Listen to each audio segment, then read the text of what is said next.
passed. Those are pretty much the most awesome words you can see on the screen after you click End Exam, outside maybe of winning the lottery. So you passed. All your hard work, all your time, all your effort, all your money, it all paid off. High five. But you are not done yet.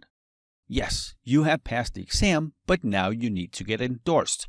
And the endorsement is where your current or past bosses are going to vouch for you and your work experience. They're going to say, yes, you have this and this professional IT security experience that you put down on your application, and you then need to submit that. You go to the ISACA website, you download the endorsement form or forms depending on how many people you need to endorse you, then you fill your part out, and then you send it to the people who are going to vouch for your work experience. Once they fill out their part, they return it to you, and you need to submit it to ISACA. To complete the endorsement process, you have to have 5 years of IT security work experience, where 3 of those have to be in information security management. And the work experience must be gained within the last 10 years. The 3 years in information security management is a must. You have to have that. But the other 2 years can be waived if you either have a postgraduate degree in information security or a related field, that can be business administration, information systems, or information assurance, or it can be waived if you hold an active CISA or CISM certification. If you do not have any of those, you also have the option for a 1-year waiver. If you hold a GIAC, MCSE, Security Plus, or a CBCP certification. And there are a few other things that can waive 1 year. I will post a full link in the link section where you can see if you have any of the applicable experience. If you do not have any other certifications or that experience, you just need an additional 2 years to make it up to the 5 years, and those 2 years just have to be in general IT security. They do not have to be in IT security management.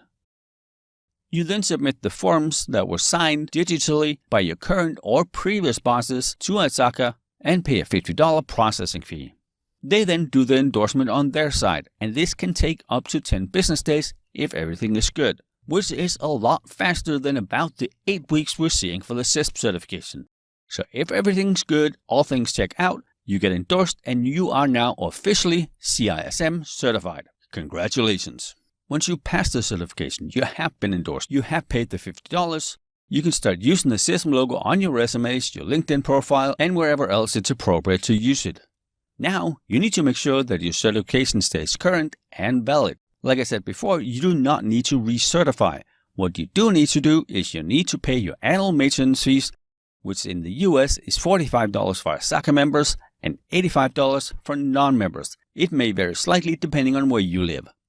And on top of paying the fee, you also need to start earning CPEs. And CPEs are continual professional education, meaning you need to keep evolving as an IT security professional. And by paying the fees and keeping up with the CPEs, you should never need to recertify.